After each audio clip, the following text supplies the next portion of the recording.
Magandang araw. Ngayon ay pag-uusapan natin ang isa sa mga sensitibo pero mahalagang aspeto ng batas. Ang psychological at economic abuse sa isang relasyon alinsunod sa Republic Act No. 9262 o ang Anti-Violence Against Women and Their Children Act. Ano ang ibig sabihin ng abuso na hindi pisikal? At paano ito pinoprotektahan ng batas? Ano ang saklaw ng RA 9262? Ang Republic Act No. 9262 ay isang batas na nagbibigay proteksyon sa kababaihan at kanilang mga anak laban sa iba't ibang uri ng karahasan.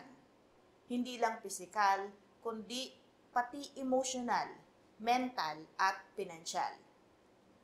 Ayon sa batas, maaaring magsampa ng kaso kahit hindi kasal ang magkapareha. Sapat na ang dating relasyon o cohabitation o kahit may anak kayo. Ano nga ba ang psychological at economic abuse ayon sa batas? Ang psychological abuse ay maaaring kabilang ang malupit na salita o pagmumura, paulit-ulit na pananakot o paninira sa pagkatao, pagpaparamdam ng takot o kawalang halaga, samantalang ang economic abuse naman ay pagkakait sa pinansyal na suporta, lalo na kung umaasa ang babae o bata dito. Paggamit sa pera ng babae nang walang pahintulot o kaya naman ay pagpapabaya sa obligasyon bilang magulang o partner. Tandaan po natin, hindi kailangang may pisikal na pananakit para masabing may abuso. Ang emosyonal at pinansyal na pagdurusa ay sapat na batayan sa ilalim ng batas. Kailan ka nga ba maaaring magsampa ng kaso? Maaari kang magsampa ng kaso kung may sapat na ebidensya ng mental o emotional suffering. Napatunayang sinadya ang pagkakait ng pinansyal na suporta at may paulit-ulit na pattern ng pananakit kahit hindi pisikal.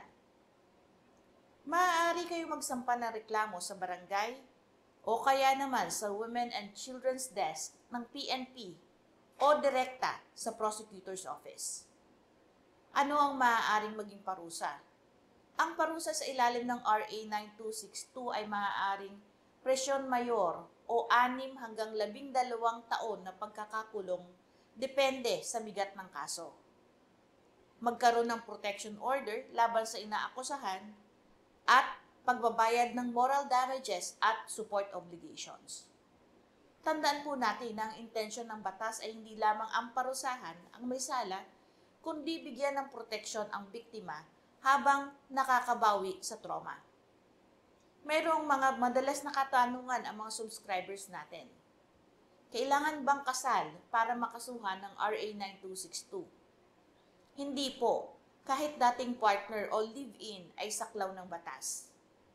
Paano kung lalaki ang biktima? Sa kasalukuyan, ang Republic Act No. 9262 ay nakatuon sa kababaihan at bata. Ngunit maaaring may ibang legal remedies ang lalaki sa ilalim ng ibang batas tulad ng unjust vexation, grave threats, o kaya naman ay civil action. Sa bawat relasyon, nararapat ang respeto at pagkakapantay-pantay. Hindi mo kailangang magtiis sa pananakit, pisikal man o hindi.